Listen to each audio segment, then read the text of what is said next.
Hello, everyone, and welcome to the Asher Marketing Podcast. I'm Anthony Giuliano, and my guest this week is Jeff Markley. Jeff, how you doing?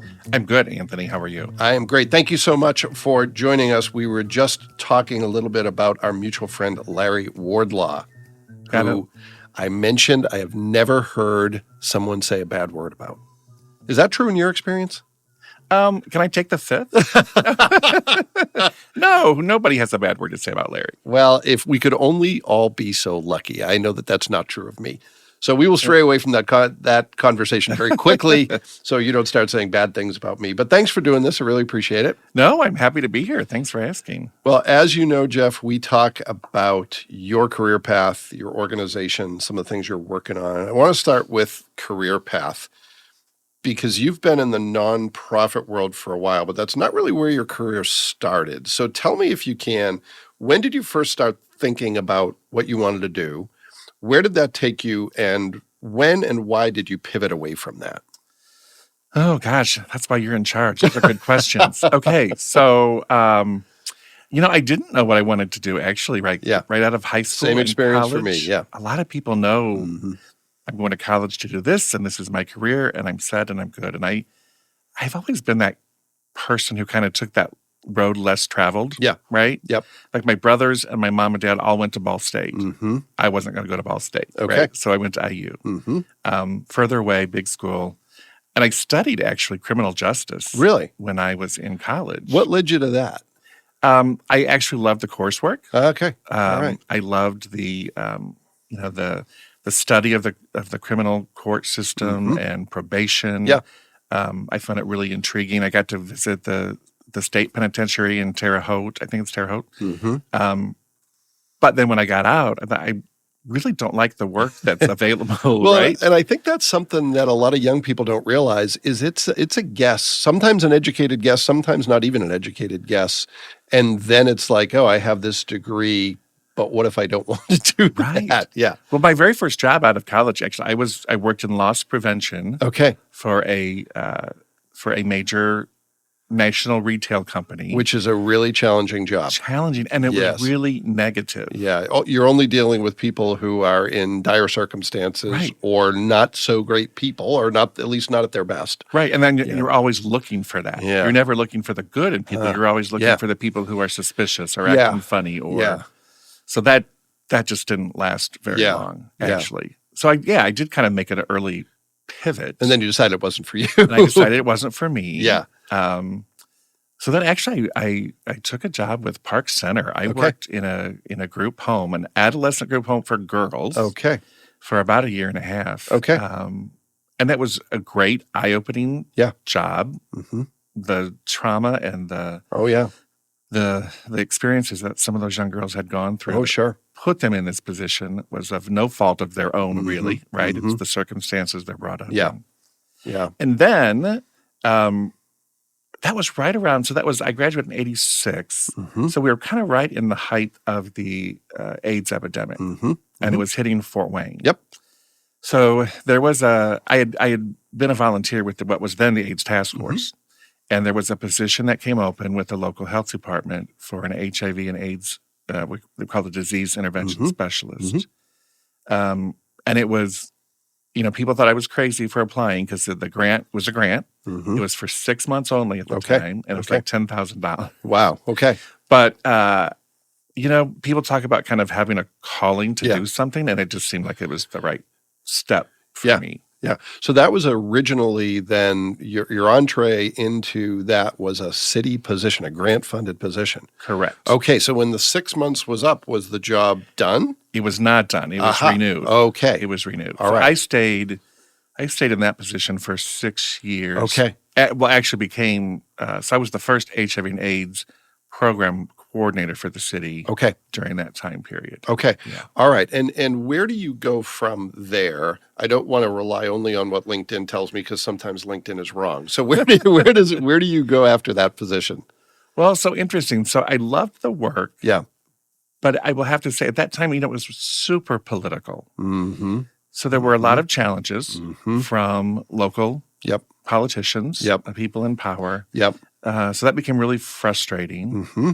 And the other component, again, at the time, because we didn't have any resolution except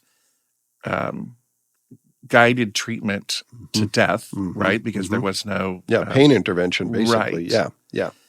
So at one point I thought, I know way too many people in my circle of friends in Fort Wayne who are going to be dead in 10 years. And it was kind of a lot to bear. Oh, sure. Right? Sure. So took a totally different approach to life and to career. And I was in a relationship with a person who owns a nursery, actually. Aha. So I stepped out and I went back to school and just got an associate's in landscape. Okay. And then, so I managed a nursery and garden center for about 14 or 15 years. Okay. And did you work with Laura Stein? I did work with Laura Stein. Laura's actually the next guest on the podcast. So it's all very Northeast Nursery-centric episodes coming up. I love Laura Stein. And our paths continue. We're still really good friends. She's great. And our paths cross just like this. Yeah. Well, great. So sorry, I took us down a path there. But okay, so a complete diversion from what you were doing. Complete diversion. And how long do you do that? So I did that for like 14 or 15 years. Wow. Okay. A long time. All right. Long time. Okay. And the great part about that job was because it was retail, I met so many cool people. Yeah. Right? Fort Wayne people. Sure. In different circumstances, in positive circumstances. Still friends and have relationships with a lot of those people now. And did I call it Northeast Nursery? I meant Newhouser. Yeah, there's a place in my hometown called Northeast Nursery. So my Peabody, Massachusetts neurons were firing when they should have been firing towards Fort Wayne. That's all right. Sorry about that. No worries. You do that from a long time. You get to interact with people. You enjoy it quite a bit. Well, and it's positive, right? Because it's landscaping. Correct. So people are coming to you because it's discretionary. I want to do this. They want. It's a beautiful setting. They're beautifying their property. Right. Yeah. So, but that's not what you're still doing. So why did you do something different? Well, so I needed to segue out of that position in that career. So I just, I've always done that, again, that road less traveled. I've done the things that people don't think you should do. Yeah. So I stepped away from that actually with nothing to go to specifically because at the time I thought, as long as I'm in the position I'm in, nobody's going to know that I really am available for something different. So I took the step to step away, which led to like a 2.5-year stint at Williams-Sonoma. Okay, so retail as again, the general manager. Generally happy people, although in retail sometimes people aren't so happy. But correct, you can have with all Williams-Sonoma, it's probably people with some money and they're probably happy about what they're buying for the most part. For the most part, you get some of those. Sometimes people with money get a little challenging. Yeah, too. There's one in every. I've never borne that burden, so I don't know that personally. But yes, right. So you're Williams and Sonoma for a couple years, 2.5 years ish. Right, and I was all this time I was still involved with what was then the AIDS Task Force. Right, so I was still a volunteer. I had been one of the founders of what then was the Gay and Lesbian Dinner Dance. Which has now turned into the Soiree this year. And then it just became really clear, I really don't want to be in retail. I don't want to do the holidays, the every weekend. You're working when everyone else is playing. Exactly. Yeah. So Greg Manifold, who had been the director at the AIDS Task Force, wonderful friend, wonderful guy, had retired. And they'd approached me about perhaps the position once, and I declined because I hadn't been at Williams-Sonoma long enough. I didn't feel fair leaving there and wasn't sure. And then after another year or so, the person they hired also left. And so I kind of revisited that. And so I have been there now. I'm just starting my 10th year as the director of what is now the Northeast Indiana Positive Resource Connection. Okay. All right. So this is where you've been for quite some time. And tell me what your work involves. Tell me about the organization and the work that you do as the executive director. Yeah, I love our work and I love our agency. So we're the oldest HIV and AIDS service organization in the state of Indiana. Really? Yep. Okay. We were founded in 1985. Okay. Started as a grassroots organization. Yeah. So we cover 12 counties in Northeast Indiana. So we have a nice reach. We basically have two components. So we're doing case management for people with HIV or AIDS, which involves anything and everything that might be a barrier to them getting appropriate and Yeah. adequate health care. Yeah. Right. Yep. So we're doing food and nutrition. We're Mhm. doing transportation, Yep. housing, mental health counseling, alcohol and drug counseling. Yeah. Anything that's going to, well, and obviously we're getting people linked up with health insurance that they Mhm. don't have it, and we're Yep. getting them connected with physicians, labs, all those kind of places that they need. And our goal, and Nathan, if you know this, but I know a lot of people don't still, our goal with those people is if you're HIV positive, you know your status, Mhm. and you're linked to care and taking your medication, Mhm. you can very quickly get to what we call an undetectable viral load. Mhm. Mhm. And two things happen at that state. If you're undetectable, you will not go on and develop AIDS. Mhm. So you can live a pretty relatively healthy, Yep. long life. And then the second factor, we call it treatment as prevention. If you're undetectable, you cannot transmit the virus to anybody else. Okay. So even if you're engaging in activities that Mhm. otherwise might transmit Yeah. it, you can't. Okay. So the individual wins Yeah. and the community wins, Okay. right? All right. Yeah. So then our other side of our operations are the prevention, Mhm. because ideally we want to prevent somebody Sure. from Sure. even becoming infected. So we do education, we do testing in all 12 counties. So we go to places like alcohol and drug treatment centers, Mhm. halfway houses, Mhm. correctional facilities, Mhm. the LGBT community events, Mhm. to provide education, and then we do the free HIV testing. Yeah. And, things have changed, right? So back in the day when I was at the health department, you did a blood draw. It took 2 weeks to get results. If it was positive, you took another blood sample for a confirmatory Mhm. and another 2 weeks. Jeez. So that's an agonizing Oh yeah. 2 to 4 week period for people. Yeah. So now, you can get results back within minutes. Yeah. So it's Yeah. a much better scenario. Yeah. So tell me a little bit about the name change. What precipitated that? Why did the organization decide that it needed to rebrand, and what was your involvement in that?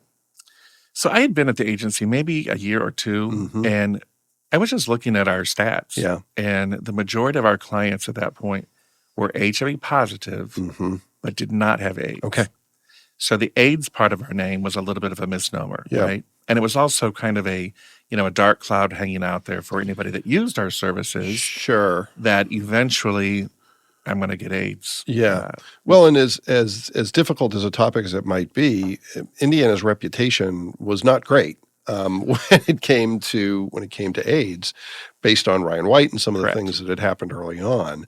Not that you want to distance the organization from that, because it's an important part of your mission, but the stigma changed, and some of those things too.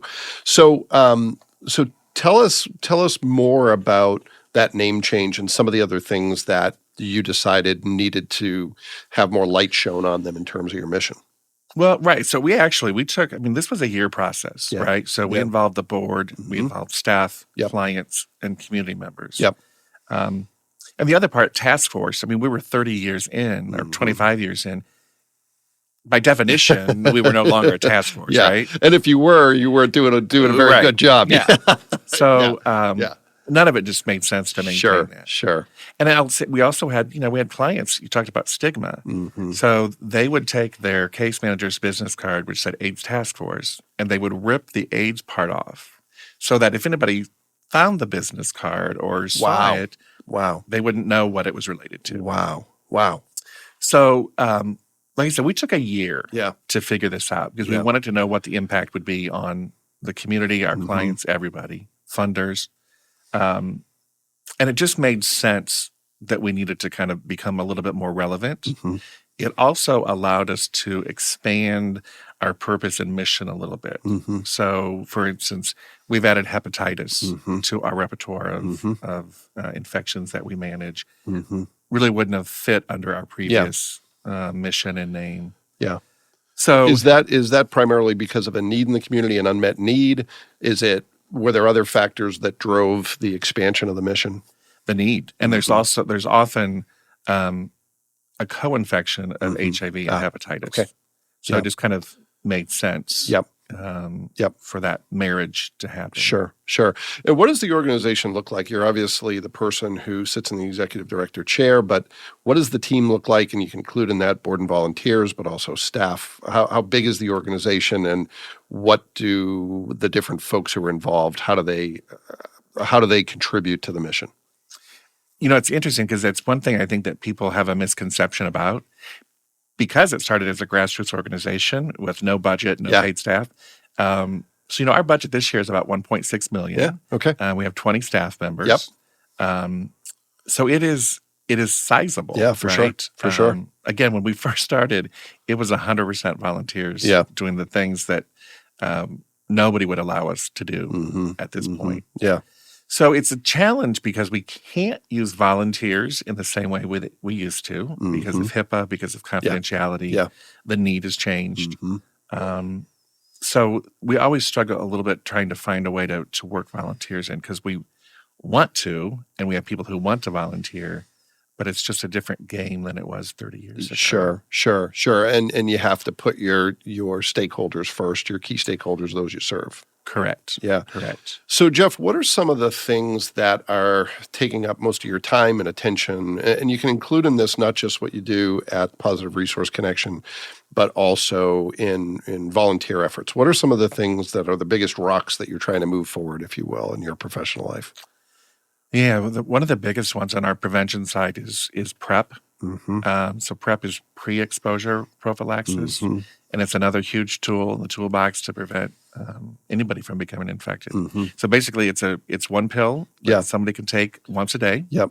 And if they are consistent with that, they will not become HIV positive, even if they engage in activities with somebody who is HIV positive. Yeah. So we need to move that program harder and a little faster, I think. Make it more accessible, approachable. We can, again, with that, we can assist with the cost of that. We can assist with getting the lab work done. It all can be done through our office and our clinic. That's one of our biggest areas. And kind of combined with that is when we look at the disparities of HIV in the Black community, again, it's not acceptable. So we've worked really hard and are working hard now to, again, make ourselves accessible and approachable. I don't really buy into the idea of, when we talk about, some communities are just hard to reach. Almost like that gives you an out for the reason that you're not serving them well. Sure. And, well, it's pushing the blame onto someone else, blaming the victim, so to speak. Correct. Yeah. Right? And so I think our job is, how do we make ourselves more accessible and approachable and trustworthy? Yeah. Right? Yeah. So one of the things I'm really excited about, which is actually, our timing is good. It's happening next week. We are having an HIV in the Black community event. Okay. I've got an individual, his name is Surratt King from Chicago, works with Gilead Pharmaceutical. He's a community liaison, not a drug rep. He's an African-American man. He's coming in, and we have about 20 leaders and community members from the African-American community that we're going to meet for dinner. Okay. We're going to have a little kind of HIV in the Black community 101 and see what kind of, partnerships or what kind of efforts will come out of that. Okay.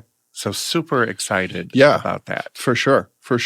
Well, in general, you serve a lot of different parts of the community, but what are some of the things you do to raise awareness, and what are some of the challenges you face? In other words, what are some of your best tools for getting the word out about the work you do, and what are some of the things that prevent you from doing more of it? Well, preventing us from doing things, money's always an issue, right? Yeah. We can get grants, we can get funding for programs for staff, but in marketing, right? That's always a challenge. Sure. Although we have gotten some because we've worked with you and you guys have always done a great job for us.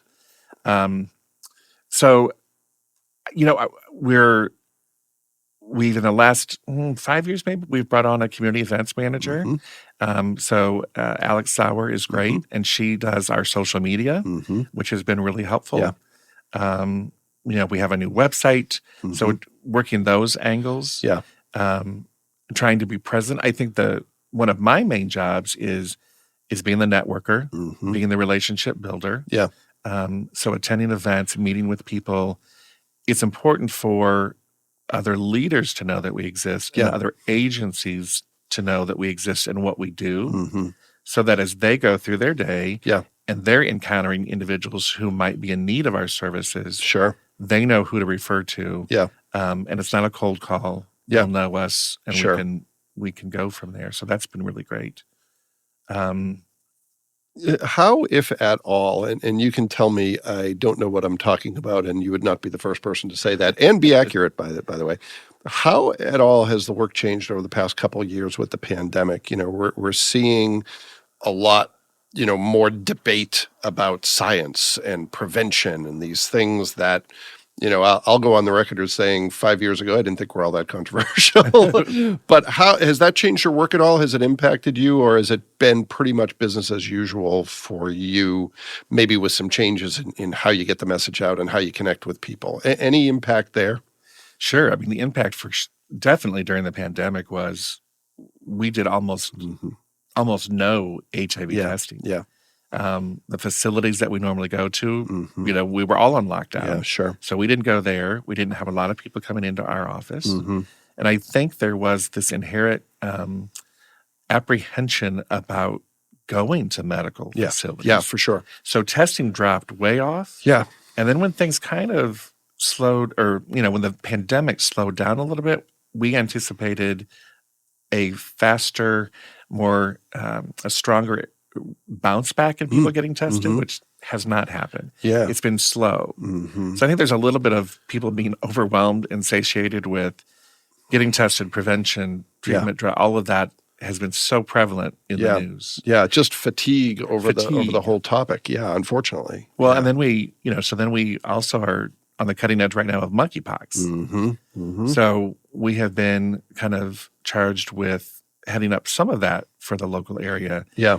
And, the facts are the facts. So right now, monkeypox tends to be in populations where it's, men who are having sex with men. Mm-hmm. Not that it's the sexual act that transmits, it's just the intimacy and the close proximity. And it got a foothold in that community first. Apparently. Sure. But then again, you're talking about vaccinations, and it's a 2-shot process. Yep. One and then another month later. Yeah.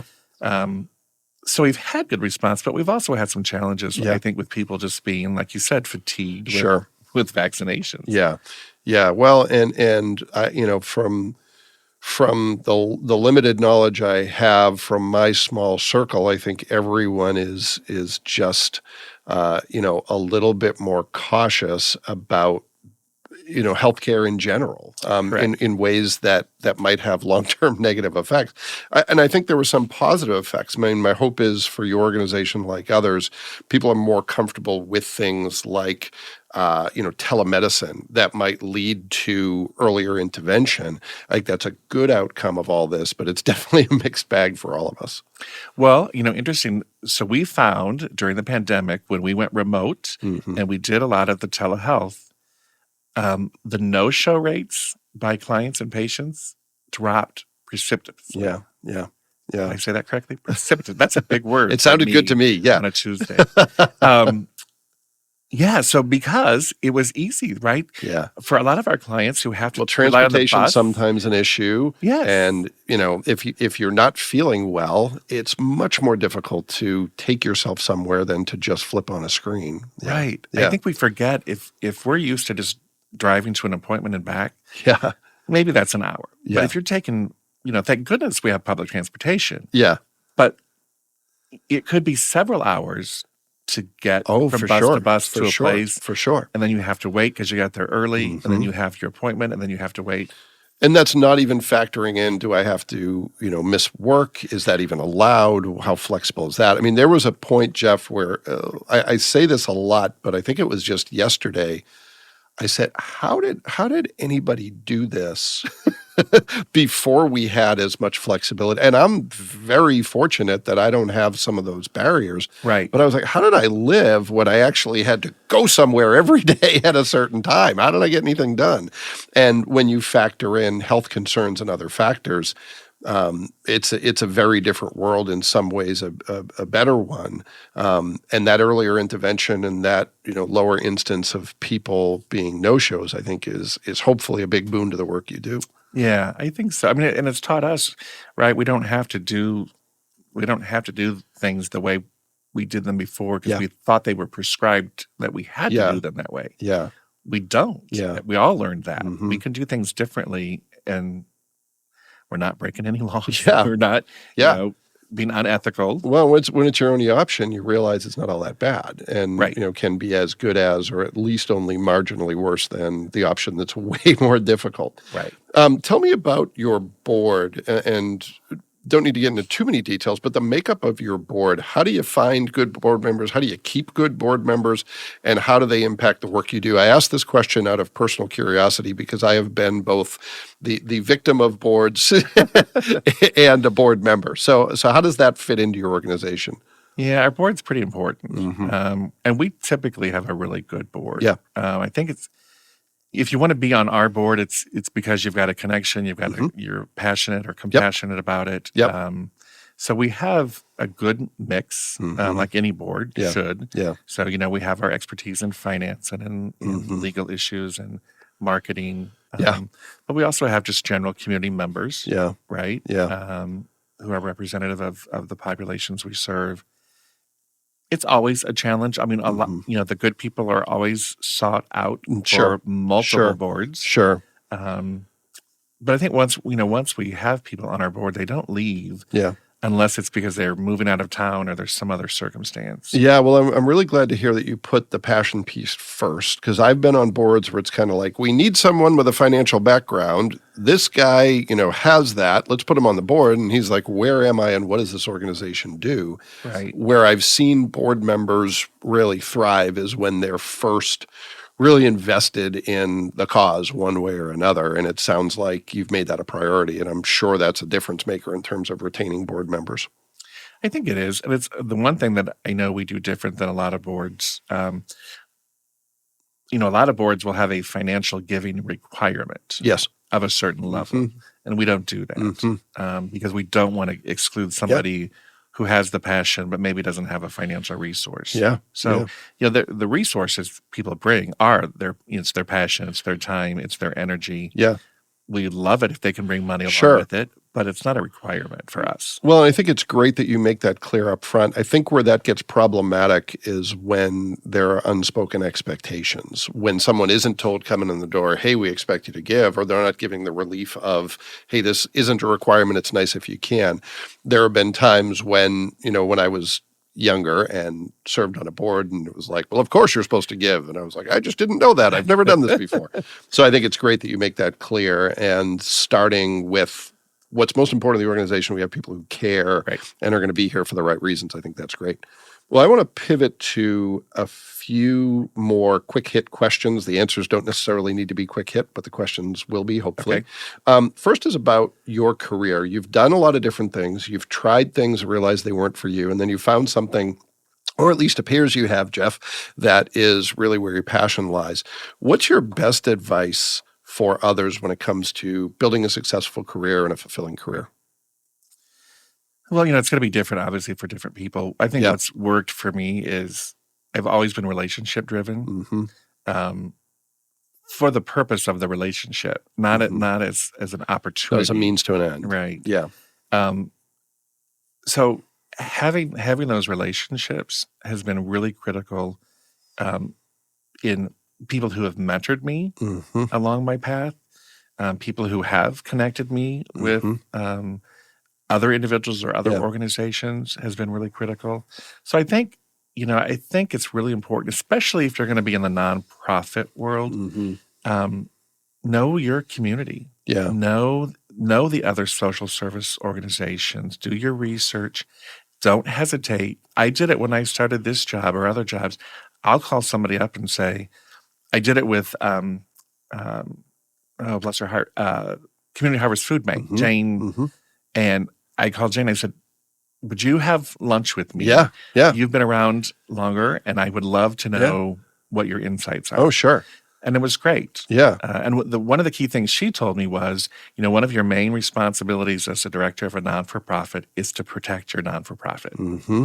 right? Mm-hmm. You have to make sure that is secure in order for you to provide the services that you're providing. Yeah, well, especially when you have a team of 20, your role it's a lot of things, but it's primarily relationship builder and advocating for the organization, and then letting the team do what they do well, but really advocating for them and protecting them so that they can do the work that's going to help the organization thrive. And that's all about relationships. I love relationships. Yeah, yeah. And, and relationships don't happen always quickly. Correct. Right? Correct. Right? They have to be nurtured. Yeah. You have to allow organic time. I always talk about organic things. For me, they kind of have to happen organically. Well, and I like what you said about not having it as a means to an end. I mean, there's a lot of I talk to a lot of college students, and I talk a lot about relationships because I tell people, and I mean this 100%, that anything good that's ever happened to me in my professional life and in my personal life is because of somebody else, somebody who pointed someone in my direction or who saw something in me I didn't see in myself, right? So that's, to me, a no-brainer. But when I talk to young people, I say, you got to be patient, you got to be flexible. And it's not always linear. It's not you do something good for someone on Tuesday and on Wednesday they're going to pay that back. They may never pay it back. But a lot of, just as you've alluded to, a lot of success is making as many connections, positive connections, if I will, with people, and then just kind of hanging around right, and waiting for those dots to connect in the universe. And that's really, I think that's part of the secret, if you will. Well, right. And even if the dots don't connect career-wise, you're still a better person, right? For sure. Because you know more people. You now know more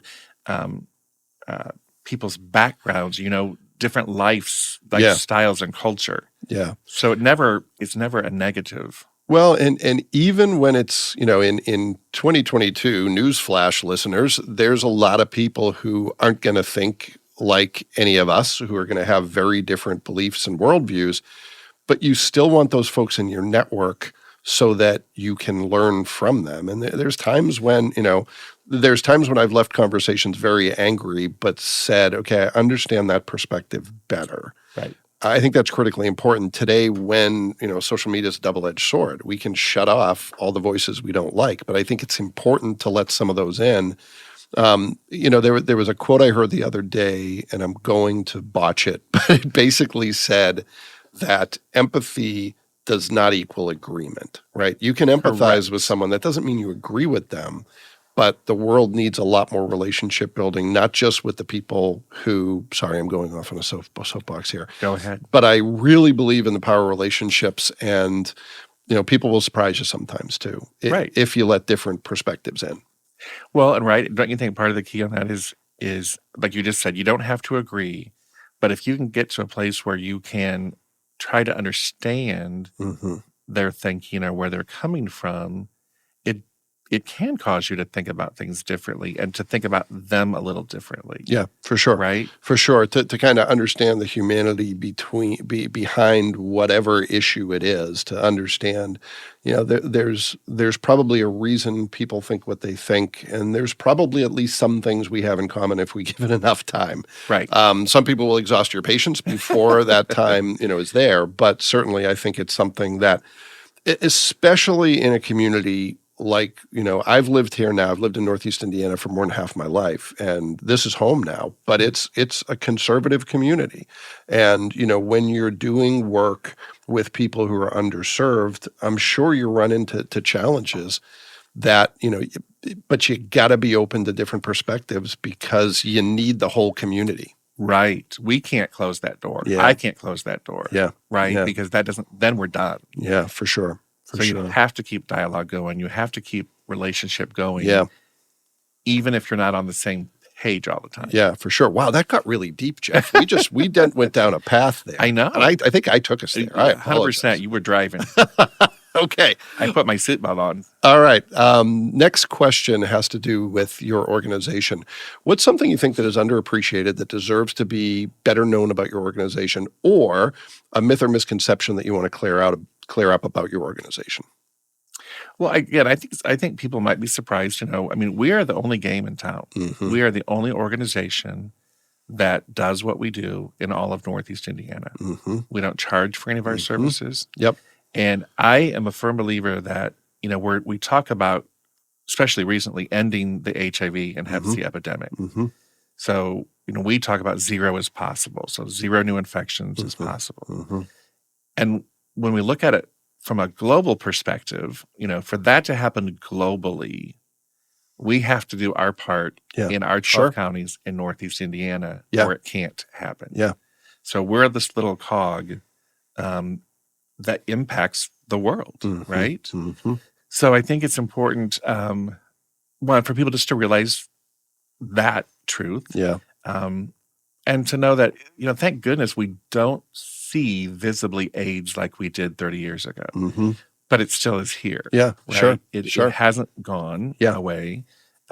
So that whole idea of prevention and getting tested, if nobody's ever been tested, they should get it tested at least once. Mm-hmm. And for the younger generation, we recently did a monkeypox clinic at the local bar, and we also did HIV testing that night. Yep. And we had a number of young men who were in mid-20s to 30s who had never had an HIV test done before. Mm-hmm. So that's a concern. Yeah, well, it's the downside of some of the stigma going away is that there's not as much of a sense of urgency, I would think. Correct. Yeah. Right. Yeah. So we still need to get that word out that, get tested. Mm-hmm. And then if you have any risk activities, let's talk about PrEP, right? Because that's what's going to keep you safe. Yep. Yep. And we want to do this in a very positive, non-judgmental manner. Yeah, right? for sure. We're about the humanity of all this. We're not about the moral issues, the judgment of anybody's activities. Yeah. We care about the people. For sure. Well, and if you ever were to stray in that area, then you're going to lose people, and you're not going to have the opportunity to get them the education and the help they need. Right. Yeah. All right. Next question. This is, I think, the second to last question, so you're almost off the hook. Okay. What is a tool, a trick, a tip, a hack, something you use in your work that is helpful to you? Now, I've had people say Google, so that's a fair answer. I've had people say pen and paper. What do you use day to day that you really rely on that you think deserves a little bit of positive PR, if you will? Okay, so people might chastise me for this, but honestly, so I do check-in on Facebook a lot. Okay, all right. And here's the reason. Yeah. You can find out a lot about what's going on through Facebook. Yeah. Right? So I can find out about events. Yeah. I can check up, I don't like stalk people, but you could check on, hey, so what's somebody doing or what's going on there? Yeah. It helps keep me in the know a little bit about what's going on. Yeah. It's like this is a little sidebar. I have a new financial advisor, and it was so wild. The first time I went in to meet him, he had a picture on his television of a place in Uganda, and I'm like, oh my God! I said, I have been there.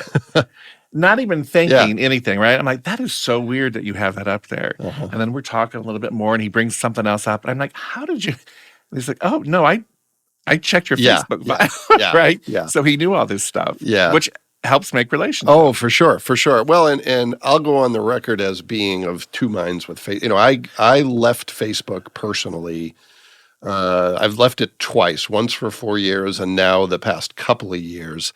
But the reason I came back to it the last time was I was missing stuff. There was stuff I was like, oh, I really wish I had known about it, whether it was an event or something that happened in someone's life. And there's now enough social media that there's other ways to get there with people. But it is, I think sometimes we forget, it can be a great tool if you use it well for understanding people, for connecting the dots, for really building relationships, and for doing a little bit of sneaky productive stalking sometimes. Yes, it can be very helpful. So I'm glad you brought that up. Yeah. Actually, the last guest I just spoke with mentioned Facebook groups and connecting with people as a peer, not as an expert, but as a peer within those groups is really helpful. It changes the game. Right. So I don't think you're alone in that one at all, even though it sometimes seems like Facebook doesn't have a lot of fans these days. Right. Yeah. Well, I try to stay away from that. I mean, I used to engage more in some of the controversial topics. And, that's not what it's for. And that just gets frustrating. So I Yeah. just stepped away from those things. And, I post pictures of my dog. And Yeah, some of it for me was the realization that I didn't have the discipline to shut up. And the world doesn't really need my opinion. I mean, part of it was me saying the time that I'm spending here screaming at the walls, I probably should reinvest that in the people I could really influence, which is, if on a good day, is maybe like 9 people. Focus on them. Don't try to Right. change everyone's mind. And if nothing else, it has brought my blood pressure down a couple Perfect. points. See? Yeah. Helpful. Yeah. Well, Jeff, this has been really great. I really appreciate your willingness to talk with us and the great work your organization does. If people want to learn more about your organization, where's the best place for them to do that?